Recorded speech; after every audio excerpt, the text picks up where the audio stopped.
Good, good. So sorry we're running a little late, a little technical difficulties here on the farm. So I am super excited about this evening, and I'm sure that our talk tonight is going to be one of the conference highlights. And I'm delighted and honored to introduce my friend, Davon Goodwin, as our keynote speaker. Maybe you require no introduction. So I had the pleasure of first meeting Devon when he was applying to be a member of the inaugural cohort of the Stone Barns Exchange Fellowship Program back in early 2017.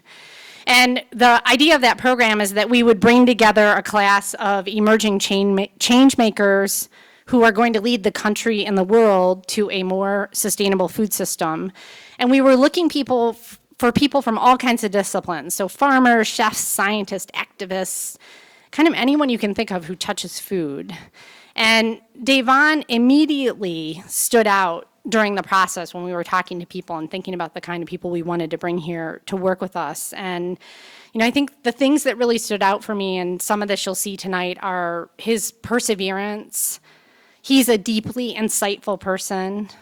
And from the first time I talked to him, it was my sense that he had this really intuitive understanding about farming and community. I've always been incredibly grateful to him for really leaning into the experience that he had at Stone Barns when he was here for the summer residency. And I've always been really, really grateful to him for making me feel like part of his bigger community. So I don't live where he lives, but I feel like I'm part of his community. And I think that he has a really uncanny ability to make everyone feel that way, and that's a really incredible gift. Davon's a farmer, he's a father, he's a partner, he's a veteran, he's a Purple Heart recipient. He's a community leader, and he's about to make a big leap with his family onto his own land. He supports other farmers in his community through his work with the Sand Hills Agri Innovation Center, and he generously shares his story with people across the country through his advocacy work with the National Young Farmers Coalition. I think Davon's a critical leader for this movement. He's someone whose story provides inspiration for the next generation of farmers, and he's evidence that farming is about much more than producing food.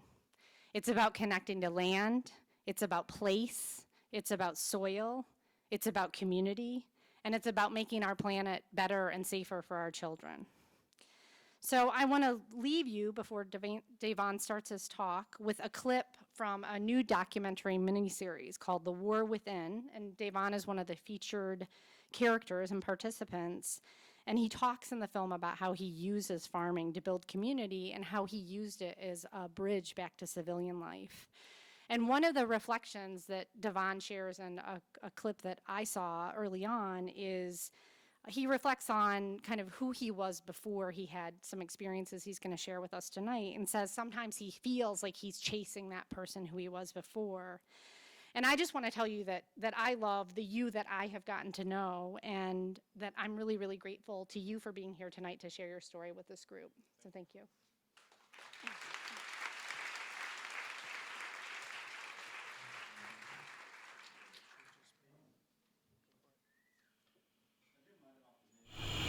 I dream a lot about the day, we got blown up.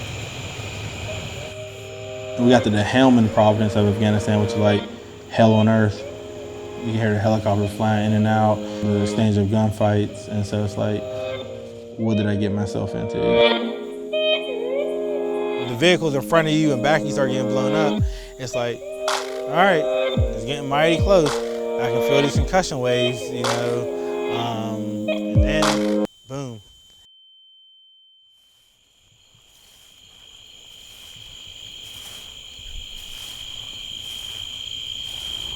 Yeah, there you go. And I mean, that sounds just like Afghanistan. That affects your PTSD greatly. After getting blown up, life came quick and fast. I had to grow up. I mean, nothing was funny anymore. Everything was serious. Who would have thought that There's a black kid come from the Hill District of North Carolina. We have graduated from college, bought this house, bought this land, under 30. Bring me that basket. We also have a son, beautiful girlfriend. Let's get the basket. Where's Daddy at? Did you find him? Most people think I have everything, it's like, what don't I have? But I feel some days it's an emptiness. I feel like I'm trying to chase the Davon that was before, and you'll never catch that person. But it's okay. Farming is just bigger than growing to me. It's just farming saved my life, so I'm attached to it regardless if we grow or not. As humans, we're connected to the land. Land has been healing forever. In a way, it's just weird how it all worked out, but I feel like it's worked out for the best. What happens when life doesn't happen on your terms? How do I bounce back from it?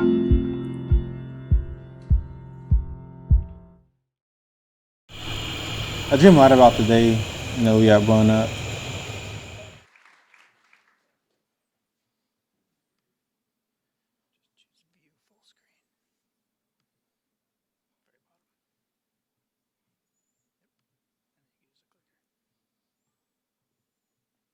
So tonight I've been preparing for this speech for a couple weeks and trying to prepare what I'm gonna say to you tonight, but I normally wing it, so we're just gonna have a conversation tonight. It's about my journey, it's about my story. It's really about faith, family, and farming in that intersection. So this is my journey. So this is August 31st, 2010. This is in Helmand province of Afghanistan, where they grow most of the poppies at. This truck got hit by a couple 100 pounds of ammonium nitrate. So from this blast that you see in front of you, I broke my L1 and L2 in my lower back, and I suffered a traumatic brain injury. In life, just like I said before, it got real quick. A lot of things I learned in Afghanistan was about agriculture, believe it or not. A lot of us look at their culture as being real primitive, but when you can grow poppies and what you see in front of you, that type of soil, it was amazing to me. And the fact that they blew this $5 million truck up with a couple bags of ammonium nitrate, it's amazing to me. I know it kind of sucks to say that, but they're good at what they do. And from this accident, I had my whole life planned out as a little kid. I was supposed to be a botanist and travel the world and do medicinal botany and find a cure for cancer. That was the goal, that was the plan. When this bomb went off, everything changed that day. Life, it got real in a lot of ways. And it's something that, even though this is a horrific picture, there's a lot of grace and mercy that came out of this picture, and there's a lot of good that has come out of this picture as well. And so I was sitting right in that seat. And the irony of the story is that day I was supposed to be driving. My driver walked out without a scratch, and I got the blunt of the injury. So many days I contemplate, what if I would have been driving? Would I have been injured? Would I have moved away from the bomb? Would I would have hit it? And I still haven't talked to the people that was in that truck with me till today, just because of I just hate to say this, but the animosity you feel towards somebody because they didn't get hurt with you. And that's still part of my recovery, part of my journey. And this changed not just my life, but everybody around me. Having a beginning young family and, trying to get things right, this definitely didn't help. And so that's what the truck looks before the bomb goes off, and that's what the truck looks after. And that day, I never would have thought that would happen. And about 25 minutes before this convoy, I decided not to drive. And I actually got my rank taken from me for not driving. And so it's one of those things that when I look back, it's amazing to me that I went close to 9 months on this deployment without anything happening. So I was pretty invincible. I never wore gear at all, never wore a helmet, never any body armor, ever. That day I had everything on, and I feel like, I don't know what happened that night, but I just felt like that morning something wasn't right. I didn't feel right. Normally on convoys, I felt pretty confident, felt pretty cocky, believe it or not. And I felt like I can conquer the world, but that day I was scared as hell. I just didn't feel like, my normal self that day. And so from this day, when I look back on it, it's been a hell of a journey, 8 years.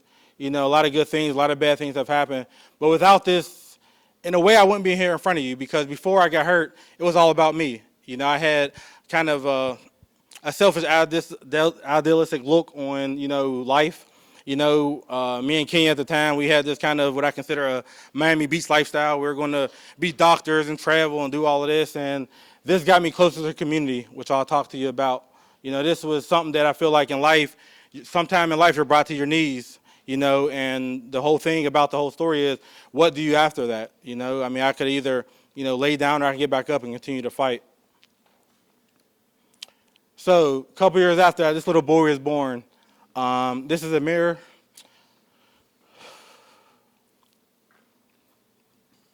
And he was somebody that came into my life at a time when I didn't have no purpose to live. When he was born, he gave me a fight. He encouraged me, even though he couldn't talk at the time. He's a fighter. Since the day he was born, he was somebody that, even in his own little way, encouraged me still to fight. Without him, I wouldn't be in here in front of you today. Because at the time, I had a lot of suicide thoughts. I had no reason to live. After that bomb went off, it shattered my whole entire life. So what was I supposed to do? All I knew at that point was, going to college, being a productive person. But when that bomb went off, it shattered everything. And when he was born, believe it or not, I was asleep through a lot of Kenya's labor because I have narcolepsy. So when she was giving birth, I really wanted her to be quiet because I was trying to sleep. And I know that sucks to say, but at the time, I wasn't clinically diagnosed with narcolepsy. So I was just falling asleep all the time. So if you see me sleeping here during the conference, that's why. And when he was born, he gave me a courage to keep fighting. He gave me the reason to keep fighting that I am today. And without him, I don't think life would be the same. I know it wouldn't be the same. And fast forward to this. These three people, you obviously know Will Allen, but the two on the other side is Dr. Debbie Hamner and Norrin Sanford. Dr. Hamner was the first person that believed in me going back to college. When I got hurt, the Army did not want me going back to college. They thought that under the pressure that I was in, I could not finish school. And so they gave me two options. I could stay in rehab or I can go back to college. Well, I called Dr. Hamner and I asked her, what happened and kind of the situation. She was like, well, what you got to lose? You already been blown up, so what's the worst that can happen? And at the time, nobody's ever said that to me, So I'm thinking, all right, hold on. What the hell is she talking about? So she said, look at the syllabus and figure out a class you want to take. So I said, well, hell, I'll take plant physiology, the hardest class I've ever taken. I never was an A student before, and I contemplating, could I even be the student that I was after? And she encouraged me, just to take the class, and that class, I ended up getting a C in that class, and I felt defeated. I felt like I failed myself. I felt like I failed everybody that encouraged me to go. But she told me the rest of the class got C's too, and they got a normal brain. So just imagine, by the time your brain starts healing, what's the possibilities could look like. And without her encouragement, I wouldn't have done it, because sometime in life, you need somebody to believe in your dreams more than you do. And at the time, I thought I could do school, but it was something that, I didn't have the faith anymore. That day when that bomb went off, I lost faith in everything. God, myself, the military, just life, period. I felt like, why did this happen to me? I'm a good person. I do the right things. And I asked God, that day I can remember, before I got out that truck, I asked God, if you can get me out this truck, I'll make sure I do everything right. I'll make sure I be the person that you need me to be. And then after that, I end up in, Germany. And when I got back to North Carolina and I talked to Dr. Hamner, she had a faith that, even this day when we talk, I still don't believe, why does she believe in me? Dr. Hamner was my professor before the accident, so she kind of knew who I was. I didn't do real good in her class. I slept a lot, hung over to her class a lot. And so she was just like, you're somebody that needs to be in school. So the university, they did everything that they possibly could for make sure I passed all my classes. But like I told them, don't make this easy. If I fail, you fail me. Do not make this something that you're giving me this because of, what have happened to me. And this day I met Norrin Sanford. Norrin is a clinical psychologist. Crazy white guy. He's definitely crazy. And this day he gave me a plan. He's executive director of an organization called growingchange.org, where they bring adolescent teens that have been out of home place, out of school place, and through juvenile corrections, and they pair them up with veterans in the community. And I felt like, how can I mentor these kids and I can't even mentor myself? He was like, you'll find it along the way. And this group has changed my life. These kids, they're rough around the edges. They didn't care that I got blown up. They didn't give me an excuse. You know, they a lot of times they told me, you know, you got to keep fighting. They fight every day, and this is an area of North Carolina that is very impoverished. You know, and these kids, you know, they was my therapist. They became, you know, my little group that I can find in. And without them, the story wouldn't be the same. And I never thought that these adolescent teens would have the impact on my life that they have. You know, they encouraged me to keep going. And you'd be surprised what, you know, community would do for you. And before this, I didn't care about anybody. You know, after I got blown up, I had my little pity party. You know, I abused a lot of the drugs that I was on. I was on close to 15 medications after getting blown up, so that definitely didn't help. You know, and then I started, you know, drinking with them, you know, and it was this whole thing where I didn't care. I didn't care what anybody said. I didn't care what anybody did. It was all about me and, you know, the fact that I got blown up. But these kids changed that reality for me. They gave me a reason to still serve, you know, and that's why I still serve my community today. And this is college graduation. You know, this looks like a happy picture, and this is my mother and my brother, and it's supposed to be happy. But this picture, I was still in hell, you know, because on my timeline, I was supposed to have a master's degree in this picture, not a bachelor's degree.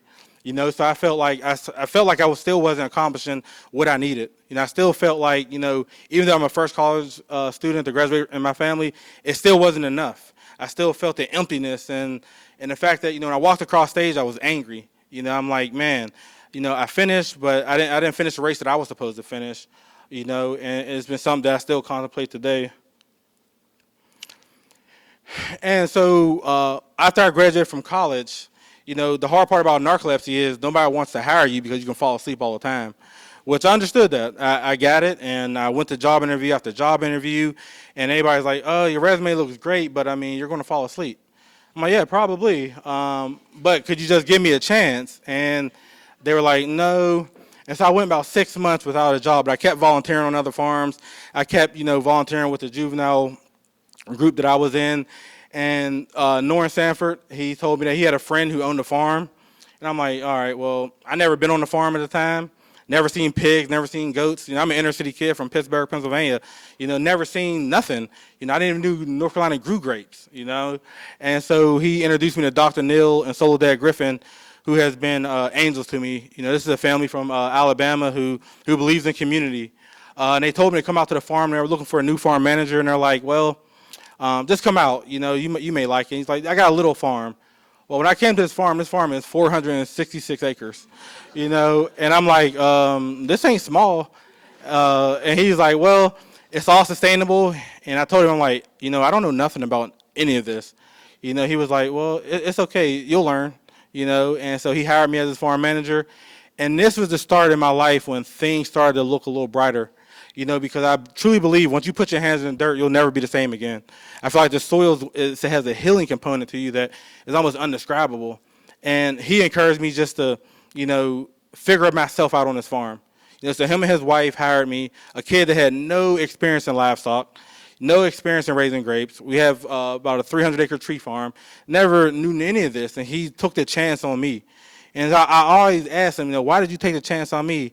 And his response is, everybody deserves a second chance. You know, everybody deserves a chance to get it right. And this farm definitely let me, you know, get it right. This farm was the start of kind of figuring out what does the agriculture look for me. You know, I didn't think that growing up, I never thought I'd be on a farm, you know, and the fact that I came to this farm in a time in my life when I needed somebody to believe again, you know, even though I graduated and everything was kind of looking bright. Then when nobody hired me, I kind of went back into depression, you know, and then when I met his family, it's so welcoming when people don't look always at your background and where you come from. They just judge you on face value. And the fact that, you know, all I wanted to do was learn. And so him and his wife sent me all over the country to learn everything I possibly could in agriculture. I mean, they spent a lot of money on what I consider my formal education in farming. You know, they didn't count the cost that it was going to cost me to learn how to do this. And even to this day, even though this property is being sold now, what they've given me, I can't even ever repay them back. You know, they gave me hope that, you know, when you involve yourself in community and you pour back into other people, people will pour back into you. And these are some of our pigs that we raised. And I think the thing about pigs are they're not as judgmental as I thought, you know. This is, at the time, this is Oreo. She was one of our old spots. And the thing about pigs, they're so smart. And at the time, I didn't have no patience, and these pigs taught me that you got to have some patience, and she was one of the meanest pigs we had, she didn't care that I had an attitude. And that's the thing about the farm, it was one of those things that kind of wrapped me up, and it kind of made me realize that, life has a bigger purpose for me. This journey isn't over yet. And through raising livestock and raising grapes and doing the hay, it taught me a lot of things that I lost that day when our bomb went off. So these are some more of our pigs, which definitely love raising pigs. In southeastern North Carolina is pig country. We have a lot of confinement operations with pigs, but people really enjoyed our pork, and I definitely enjoyed raising them. Then, about 4 years ago, I met Holly and Sophie at a conference just like this. And man, when I met these two people, they were like angels. This is the first time that somebody let me tell my story, my journey. And this organization, a lot of times, when you're a veteran, people sometimes look at you different, may time be a little judgmental. This organization just enwrapped me, and they didn't really care about, what had happened. They gave me a voice, really to the voiceless. Before this day, I didn't know how I was going to tell my story. I didn't know how to do this. And when I met Sophie and Holly, it was like God's gift. And from this organization, I don't think I would be in farming without them. They encouraged me when, farming looked pretty bleak for me at times. And this organization was there, from day one. And this was the first campaign that I did. I did the student loan forgiveness campaign. So me and Kenya, we're like $70,000 in student debt. And just like most young farmers, this is a barrier. And this is the first time I got to tell my story. And this is kind of a launching point on, me doing storytelling as a healing component. When I did this, my community, I didn't think they would know anything about it, but, they followed us on social media, and they were taken away with, the fact that this city kid wants to be a farmer, but he has no access to it. And so my community that's when I started looking at community a little different.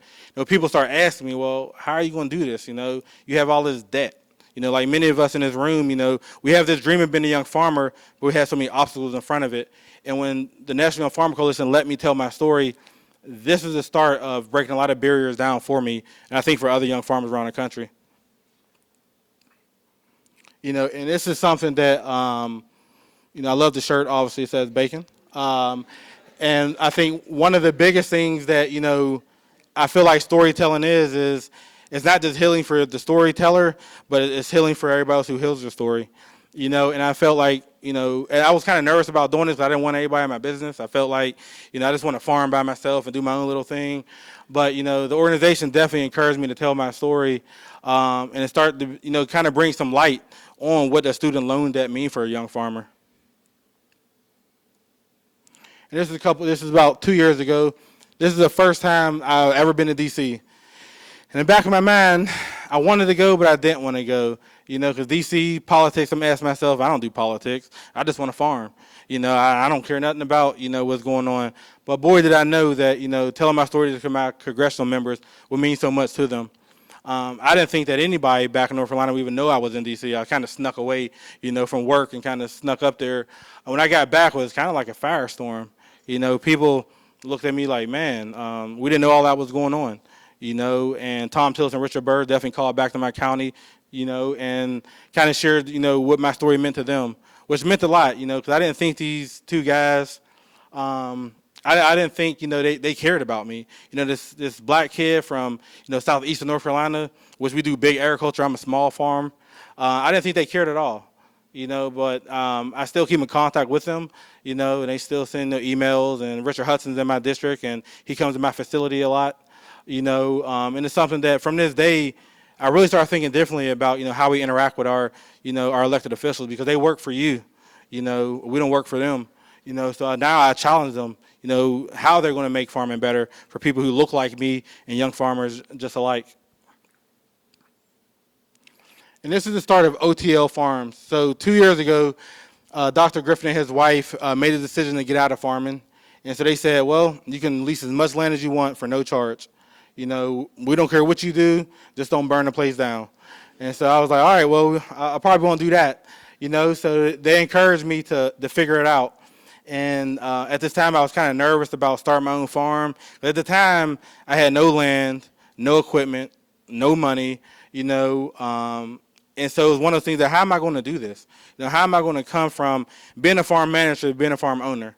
But they steadily encouraged me and kept me on their payroll, and they just kept letting me, share in the experience of what community could do for you. They kept trying to, express that to me. And we started Pick Your Own.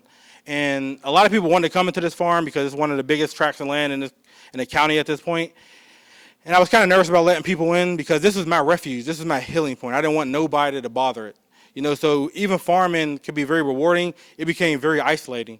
I didn't let nobody come to the gates. This is like my compound. And that's how I guarded this place. And Dr. Griffin and his wife told me that's not normal. You gotta like interact with people. You just can't sit behind the gates all day. And I was like, well, all right. So we did Pick Your Own in the first year, and an outpouring of support from my community was something that I never would have thought.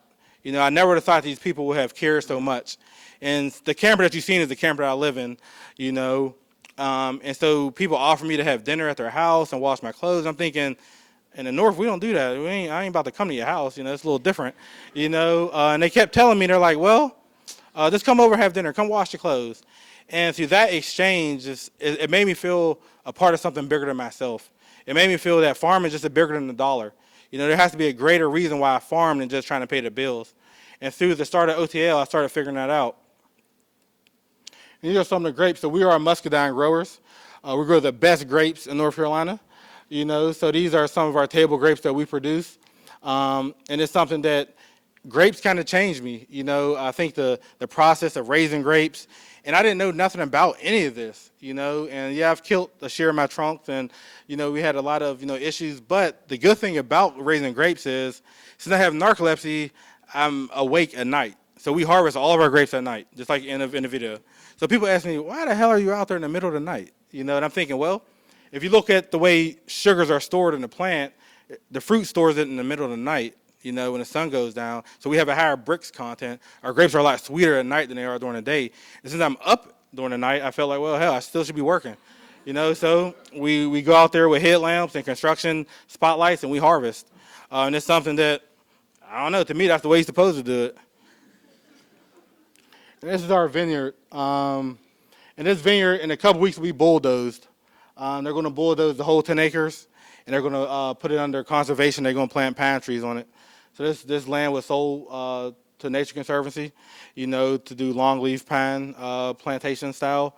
And so it'll be a hard day because this place, when I talk to the landowners, I ask them, don't sell it for development, and I don't know what's more heartbreaking, having houses on it or putting pine trees on it. But at the end of the day, it's about business, and I understood that.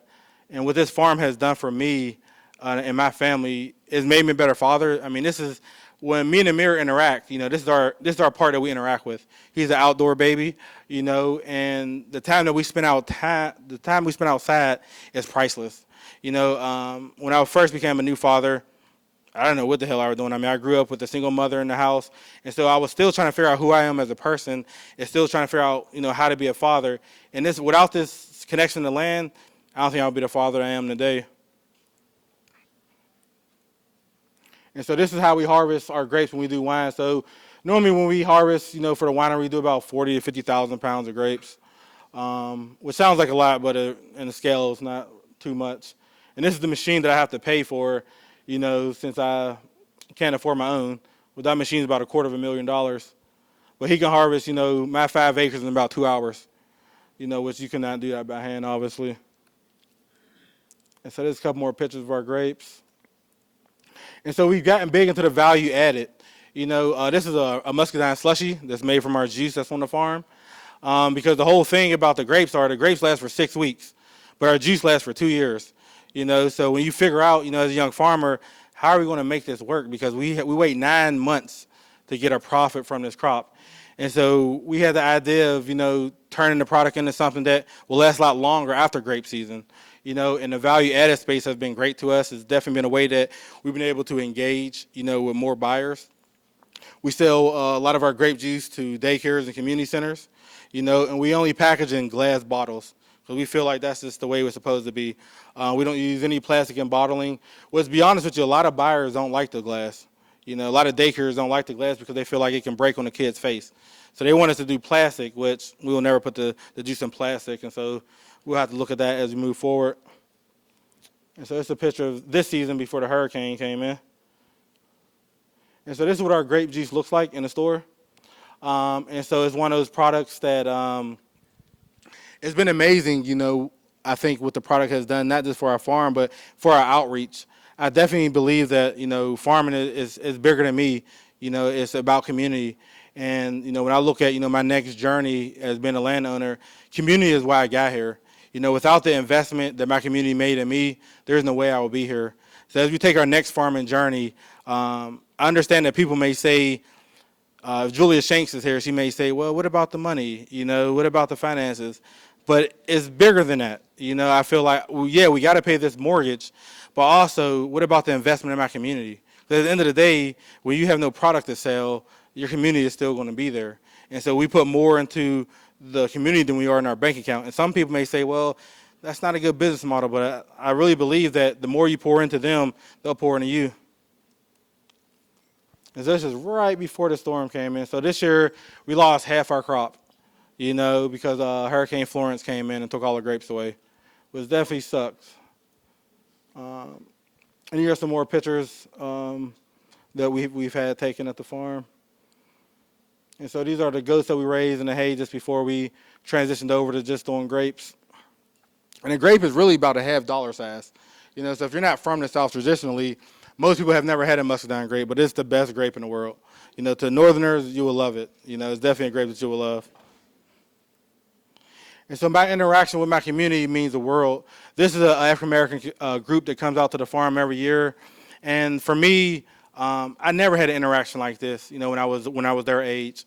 So they come out to the farm and they spend time with me during the day, just learning. And I believe that they do more for me than, actually I think I'm doing for them, because they keep me driving, they keep me pushing to be a better Davon. And like I said in the documentary, that person that I'm chasing, I think there will be a day when I have to, let that person go, because that person, I'll probably never catch that person again. And I think, farming let me reinvent it myself. But at that time, I think there's going to be a time when I'm going to have to let that go. And these kids, they keep me driving. These are black kids that never even seen a vineyard, never even been on land like this. And so I think it's my responsibility socially to make sure that they have access to everything. And so our farm is always open. I feel like, when me and Kenya talk about farming, we'll never turn somebody away from food. It's a God-given right for you to have access to the most healthiest food that, we can grow. And we'll never, turn somebody away from food, no matter if you have money or not. And this is one of our pigs. This female, she's the only person out the whole group that wanted to hold the pig. And I told her it probably wouldn't be a good idea. And this female actually peed on her, And it's just something that these kids, when they're out there, they look free. They look like there's nothing holding them back. And, that's something that, as I look at, I'll be 30 this Friday, and as I look at the next generation of farmers, it starts now, and I encourage these kids to look at agriculture, as not just a form of business, but a form of community service. And and since we're right close to Fort Bragg, we have a lot of homeschool groups that come out. And it's something that I honor. I let these kids pick as many grapes as they want, because I know the sacrifice that their children and their wives that they leave behind when they go to war, what that means to them to be able to come out to a farm, and have this time, with a veteran, but have this time in a safe place. So we open the farm up to homeschool groups throughout the season. And this is one of our classes that we do on measuring bricks and measuring sugar content. And these kids are taken away from it. I mean, they've never had this exposure. And I feel like, you have to let your community in. I think the biggest asset that a young farmer has is this community. That's the biggest asset that you have, because they need to hear your story. Your story matters to somebody else, and I feel like the more you're able to share that story, the more that people pour into you and to make sure that, your farm will be successful. There are some more kids. This family makes, this mother and father has 9 kids, and they pick about, tons of grapes. And they make jelly from these grapes for their peanut butter and jelly sandwiches, so it's pretty cool. And so this is the state of North Carolina. We're kind of in the lower part towards the beach. And so we're moving to Scotland County, North Carolina, one of the poorest counties in the whole state. So the question that I get a lot is, why in the hell are you betting close to $400,000 on this community? And my answer to that question is because they deserve it. You know, they deserve to have access to their community that they wouldn't have any other way. And people ask me all the time, you know, how I look at, you know, risking this much money. It's not a risk. I know my community was there for me, and now it's time for me to repay back that investment and make sure I'm there for my community. This is something that I feel like this is the reason why I do what I do. So this fall, me and Kenya had the opportunity to purchase our first 42 acres of land. You know, there's been, it sounds big, but in North Carolina, it's like a baby farm. You know, it's like a backyard. You know, and the thing that is on this land was flooded too during a hurricane. You know, and it's literally, since it's in a poor county, the land that I've been leasing with the vineyard on it now, that land is $10,000 an acre. This land was like $2,500, and it's only 12 minutes away. Same soil, same everything, but since it's in a poor county, people like kind of shy away from it. You know, but I feel like, you know, this community needs this, and it's time for me to repay back what they've given to me. And without them, I wouldn't be here today. If these little gestures of support wouldn't have happened, I don't think I would have made it as a young farmer. You know, even after the hurricane, people still came out to the vineyard and still gave money when there was even no grapes to pick. You know, because they knew the financial risk that we have put ourselves in by growing only one crop. And as we move forward, you know, on this farm, we'll have grapes, we'll put blackberries in, and we'll probably have sheep. But I look for the community. I ask them, what do you want me to grow? You know, not what I want to grow, but what do you need? You know, and we look at our business model being kind of forward-facing and kind of ask them, you know, what do you want me to grow? You know, and since I don't eat a lot of vegetables, I don't really see myself growing a lot of vegetables, obviously. But it is something that we look at as being something that this piece of property is open for the community. You know, and when we bought the land, it can never be sold. You know, so we made sure it'll never be sold no matter what. And I don't know if Amir will be a farmer right now. He wants to be an astronaut. But he'll always have a place to go. You know, and this will always be home. And I think for a lot of people in the community, I think it'll be the same for them. You know, when we told people that we first bought land, it was amazing how happy they were. I never thought they would ever have been happy, you know, that I finally had a piece of property. 5 years ago, you know, when I was coming to conferences like this, I was just like many of y'all. I had no land, had no access.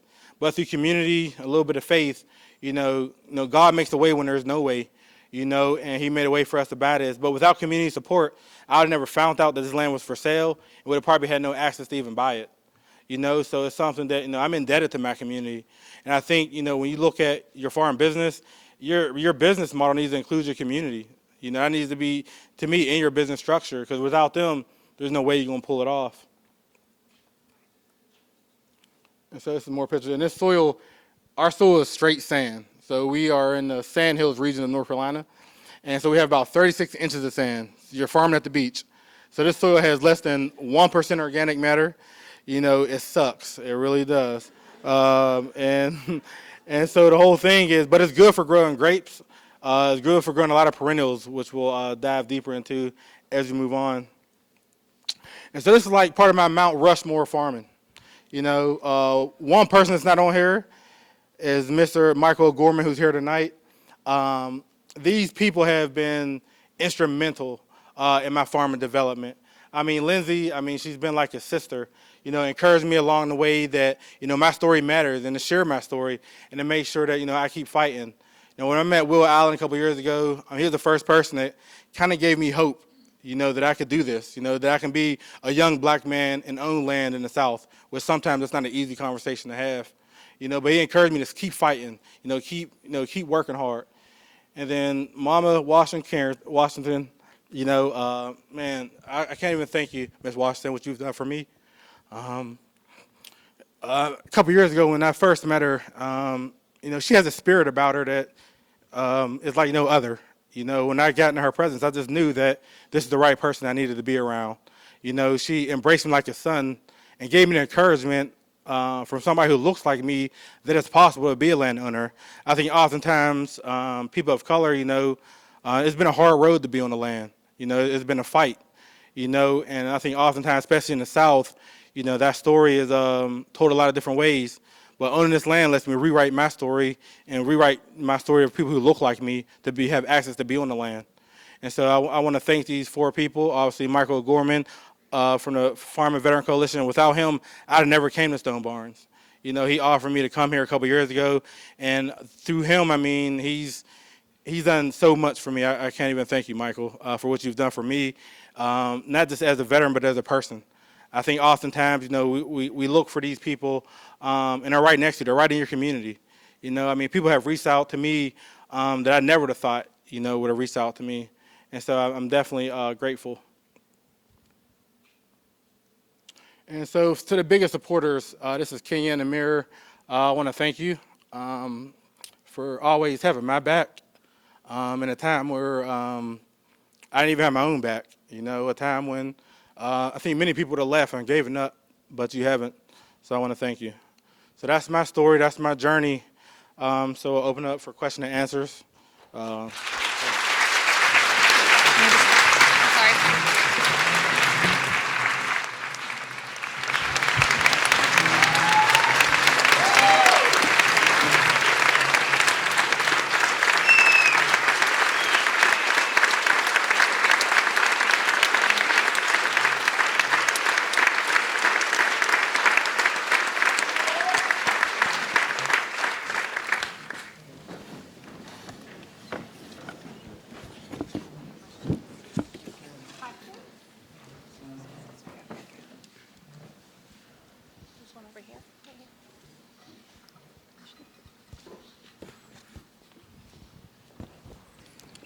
Good evening. First, I want to thank you for sharing your incredible story with everyone. And I was once told by my father, some people make the turnaround in their life once they reach rock bottom. And I just want to thank you so much because you proved that to be true today for me. And I have one question for you. Besides, you said once you put your hands in the soil, you'll probably never be the same. It's kind of a healing factor to it. I understood when you said that.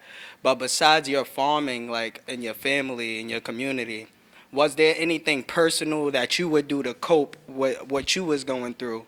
And what other ways did you have your own back or check yourself? And what things you did to improve on your mental health in the way you were? That's a great question. You know, the church did a lot for me, you know, so in a time when, you know, I hated God, you know, when our bomb went off, I hated God. I asked God many times, you know, why did you let this happen to me? You know, why did you let this happen to somebody else? You know, I did everything you asked me to do. You know, I go to church, I'm the person that you want me to be, but I think there's 2 roads that we're on. I think there's a road that we're on personally, and I think there's a road that God wants you on. And oftentimes those roads don't intersect, you know, and so my grandmother encouraged me to go back to church. And that's probably the saving grace for me. You know, at the time, I can remember sitting in church hating it, you know, because I feel like, you know, I didn't have no faith in anybody. You know, I lost it that day, you know, and through church and through, you know, faith, and I think through prayer. You know, I think when, you know, you don't have nobody else to turn to, you know, I start turning to faith. You know, when the glimmer of hope, there was times in the story that there was hope, and, you know, I kind of took those glimmers of hope in. And I kind of ran with it, you know, and I feel like, you know, without faith, I think we all as young farmers, you know, look at faith, because just walking farming, you're not going to do it by yourself. I mean, I know sometimes, you know, we want to, you know, be out front, but there's always somebody behind the story. And for me that day, you know, throughout the journey, it has been God. I think for coping mechanisms, I think, you know, if I could have surrounded myself with more positive people early, you know, because, I mean, when you're trying to figure out yourself, you're so susceptible to the things that are around you. And I think if I would have been in a healthier place than being, you know, in the community that I was in, as far as when I was going through rehab, you know, I mean, taking 15 medications, there's no way in hell you should be on that many medications. Like, there's no way my body could even detox that. You know, and then when you have access to alcohol 24 hours a day because you're on post, I mean, I just wasn't in a good situation. And so I think my mother, you know, she suggested that I leave, you know, because she was like, that place is not doing anything for you. You know, and the people that you're around is not being supportive to you, so you're going to have to walk this journey by yourself. You know, and so I think that was the 2 things that I look back on. Thank you. Yeah, thank you.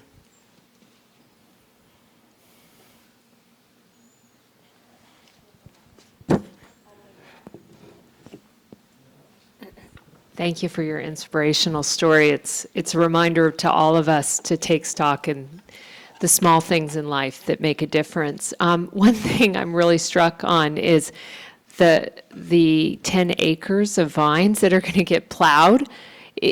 With Jack and Elliot coming tomorrow, is there anyone that can help salvage those vines and move them to your new farm? Yeah, so we've tried that a couple years ago because we're trying to prepare for this move, and the grapes they're so far established that when you uproot them, you normally get one side of the trunk that produces and the other side that doesn't, and so we're going to leave all the trunks, but the landowners will let me take the poles, which are like $10 a piece. And so that vineyard that you've seen, that's about a $100,000 vineyard, and so they're going to let us take as many poles as we possibly can take out the ground and replant and reestablish on the new farm. We're going to take some of the irrigation, which is going to be a huge cost saving, definitely, because for us, it's about $5,000 an acre to put grapes in. You're not going to get any berries until about 2 to 3 years after, that establishment. So for them to let me get the poles, I got to have a kind of a break-even point and be satisfied with something. But yeah, we've definitely looked at that, and I've definitely talked to other grape growers, and they're like, they're just too far established for us to kind of uproot.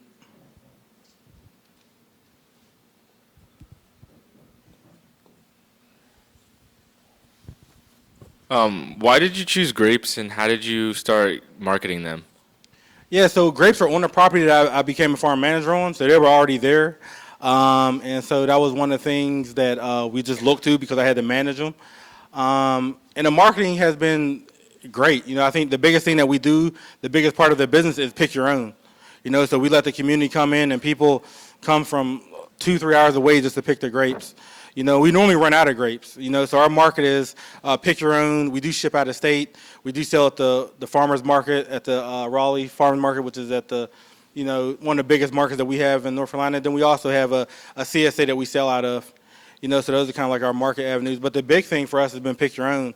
When I first started, that was my first market. Since I didn't know nothing about grapes, I was really giving them away. I didn't know how to even charge for the grapes. In my community, kind of one thing that as a family we look at is now not outpricing our community. So I think there is a margin that we have to make to be able to make the business profitable. But I do think there's a thin line between price gouge in my community and make sure they have access. And that's something we contemplate all the time because with owning the new land, now we have a mortgage. So we went from no mortgage to a hefty mortgage. And so that's the thing that we're kind of, at this point, kind of trying to discover on how we're going to make this work. But, I mean, like I said before, for us, we're walking this faith walk.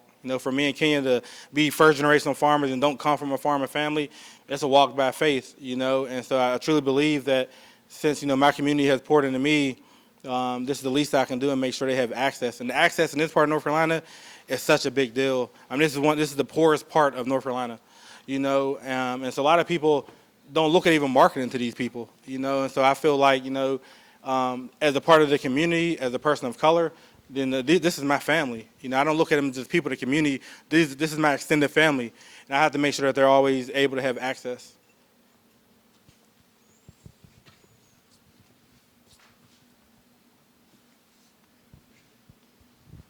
Due to your story, it was very touching and stuff.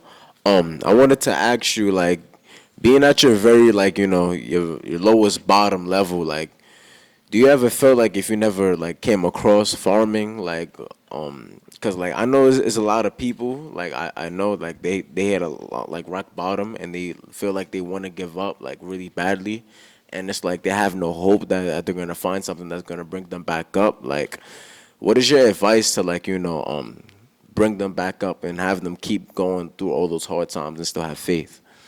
Yeah, so my biggest thing is don't give up. I mean, I know that's kind of cliche, but there's always a glimmer of hope when there's no hope. Even at my lowest point, when I thought about suicide, I thought about it many times. I was always all alone, when I was going through rehab, and I felt to myself like, man, but something spoke to me, and, and my family was a big thing. My family made sure that, I remember my grandmother, she never let me go anywhere alone. I couldn't even go to the bathroom without the door being open, and it was one of those things that, my grandfather, he died of a heroin overdose after Vietnam. So my family kind of already knew, what I was going to go through. And I think, when people hit their rock bottom, it's really important to have family. I think without family, I know I wouldn't have made it, because they checked me when I needed to be checked. And they made sure they became my accountability partners. And I needed something to be accountable for because I wasn't accountable for myself, So I think in your lowest times, if you can find, somebody to, believe in you more than, you believe in yourself. All the people in the story that I talked about, they all believed in me when I didn't have a clue what life was going to be like. And so I really think it's important for you to surround yourself with a positive group of people and the people who can, give you that hope, even at your lowest point. Yeah, thank you. Yep, thank you.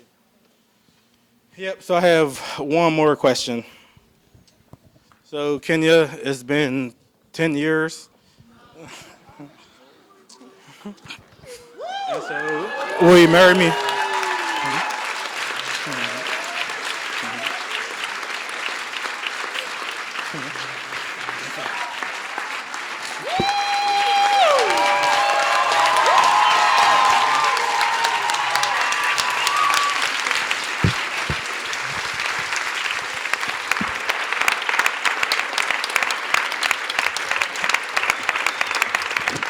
That's a YFC first, right there.